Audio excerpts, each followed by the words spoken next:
Hi y'all, it's Kimberly here. Thank you for coming to my channel. I know it's a little dark and grainy tonight, but I was thinking about this for a long time. I try to stay out all the other YouTubers' business and drama, but I've made a couple of reaction channels. I made one about the Stauffer debacle, and I've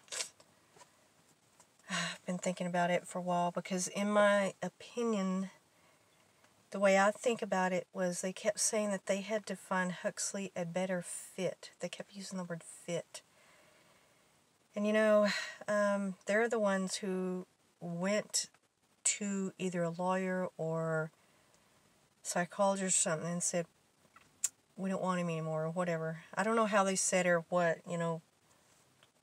what wording or how, but they are the ones who instigated it.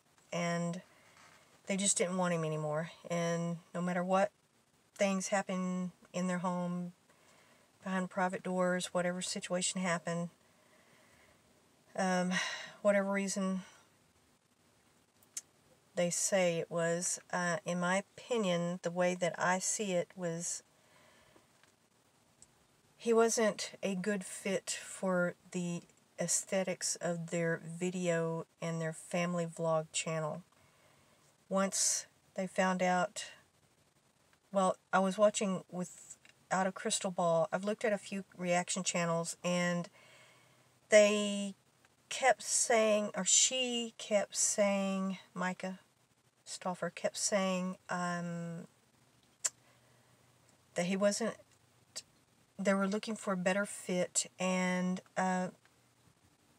she made a comment about the brain tumor it wasn't a brain tumor, that he actually had brain damage, and as a nurse, a person who has a brain tumor is probably not going to survive, or if they are lucky enough to survive, I think that she thought that child would die and they would not have to have a lifelong commitment with that child, because she made a comment about that in a video that she was doing with, I think it was a guy from Think Media, and it just really struck me, and just what she said,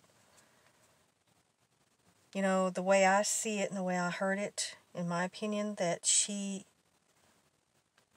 didn't want, well, she said it, that they weren't prepared for a lifelong commitment. Okay, when you have a child, that is a lifelong commitment. You can't just return them.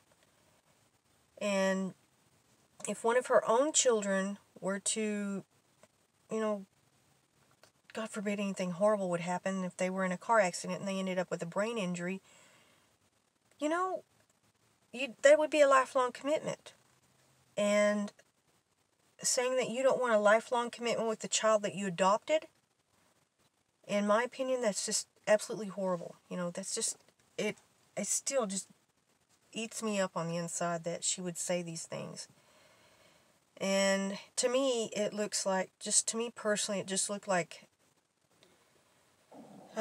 she researched, and this is from Katie, I believe, from Without a Crystal Ball. I can't remember her last name. Gosh, I watch her channel every once in a while, but this made a lot of sense to me, the way that she researched the subject, and she kind of, like, to me, gave evidence that, Myka Stauffer was looking for a trending topic or something to make her channel about, to make her channel grow. And she had, like, I believe it was like 7,000 subscribers or something. And once the adoption story came about, she blew up. And I think that that is something that she just ran with that, and it just got bigger than, bigger than what they really could handle. And they ended up adopting a child with a brain issue, not a brain tumor, and that child was probably going to live a much longer life than a child with a brain tumor. And she said in the video they weren't prepared for the commitment, a lifelong commitment with that That just, I can't understand that, you know. I don't have kids, but still, even to say something like that, that you don't want a lifelong commitment with your child, that's horrible. And they made enough money off of those videos to provide for him for the rest of his life. He was the star of the adoption videos. That money should be spent on him and his care, not on expensive vacations and big houses and things like that, not on luxury items. That he was, I mean, the adoption story was about him. They could have afforded to pay for his care and to pay for help. But, you know, I feel that he got in the way of her videos and her family vlogging channel. He didn't fit into that channel, the aesthetics of it. And the fact that he had a lot of issues, problems, emotional problems, and psychological or mental health issues, brain issues, whatever it was. You know, they haven't really said what it was, you know, other than that he was autistic. And I still really think that they weren't really forthcoming with a whole lot of information about him, but yet they put him on their channel all the time, punished him, and treated him like he was such a bad child sometimes. When I look at those videos, I was like, she just wasn't in the least bit prepared for her being a nurse to be able to, from what it looks like for me, that she wasn't able to handle him. And the things that she put on the videos for the public to see weren't really that extreme. I mean, they looked like temper tantrums that little kids have, you know. If there's something really extreme that happened in the house, you know, I really can't speak to that. But for them to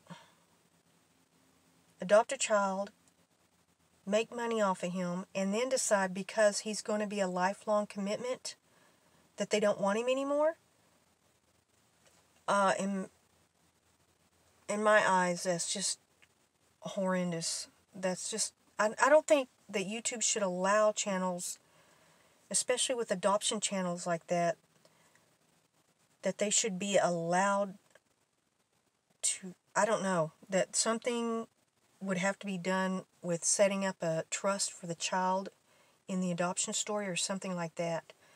Or that child's care is being, that money is being used to care for that child. I think it's just, oh, my light went off, sorry.